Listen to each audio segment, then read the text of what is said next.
In a cheerful town lived 9 wonderful friends. They were the Animal Adventure Club. From Doggo the leader to Ratso the tiny genius, each had a unique skill. Together, they could solve any problem. Today was going to be their first big adventure, a mystery. But before we dive in, let's meet all the members of the club. Doggo, the loyal friend. Doggo always led the way with his floppy ears and happy tail. If anyone needed help, Doggo was the first to jump in. He had a nose for danger and a big heart for his friends. Doggo always said, "Once a friend, always a friend." And no one could argue with that. Catgirl, the sneaky explorer. Catgirl had sleek black fur and glowing green eyes that sparkled with curiosity. She could slip into places quietly, like a shadow. If something was hidden, Catgirl would find it. Catgirl's motto, "The more mysterious, the better." Piggy was all about fun and food. With a chubby belly and a kind smile, Piggy made sure everyone had a snack to enjoy. He believed every adventure was better with a bite to eat. Piggy always said, "A snack in need is a friend indeed." Monkeybiz was full of energy and ideas. His hands moved fast, and his brain moved even faster. No challenge was too big for Monkeybiz, as long as it involved some clever tricks. Monkeybiz always grinned and said, "A little mischief never hurt anyone." Goatie had a pair of tiny horns and a thoughtful face. While others rushed, Goatie liked to stop and think. He always knew the right thing to do. Personality: calm, kind, and wise. Favorite activity: giving advice and helping with homework. Goatie always told his friends, "Take your time. The answer will come."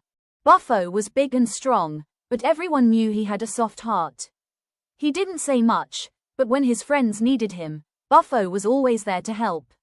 Quiet, gentle, and dependable. Favorite activity: carrying friends on his shoulders. Buffo always gave a little nod and said, "I got this." Donkeyo never quit. No matter how hard the task, Donkeyo worked without complaining. His friends knew they could always count on him. Donkeyo's favorite saying was, "If it's tough, I'll do it." Ratso might have been small, but his mind was huge.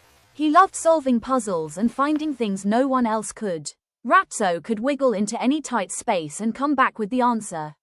Ratso always said, "No problem is too tricky for me." Hoppy was full of energy and excitement. She loved racing around and trying new things. If there was an adventure, Hoppy was the first to jump in. Hoppy's favorite phrase: "Last one, there is a snail." The day of the science fair had arrived, and the friends were excited to show off the volcano project. But when they reached the classroom, they gasped. The volcano was gone.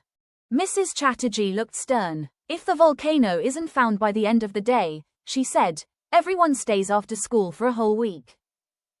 "We need a plan. Let's split up and search the school." Catgirl sneaked into the principal's office. Behind the desk, she found a crumpled note.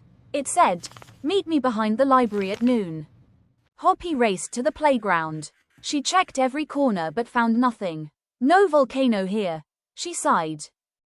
Ratso wiggled under desks and chairs, looking for clues. "Still no volcano," he muttered. Buffo lifted big boxes in the storage room while Donkeyo checked every dusty corner. No volcano. Monkeybiz scratched his head. "Someone from the art room must have taken it," he said. Doggo sniffed the note. "It smells like chalk."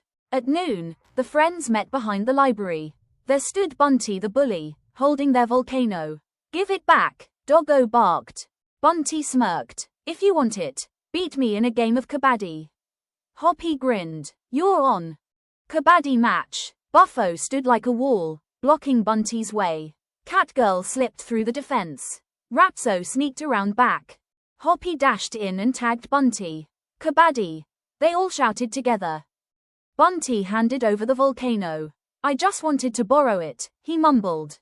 Doggo smiled. "Next time, just ask." Back in class, the volcano erupted perfectly, and red foam bubbled out. First prize. Mrs. Chatterjee clapped her hands. First prize goes to the Animal Adventure Club. After school, The friends had a pakora picnic by the river. Piggy handed out snacks, and Monkeybiz hung a swing from a tree. As they munched on pakoras, Goatie smiled. See, teamwork always wins. The friends laughed, knowing they could solve anything, together. Until the next adventure.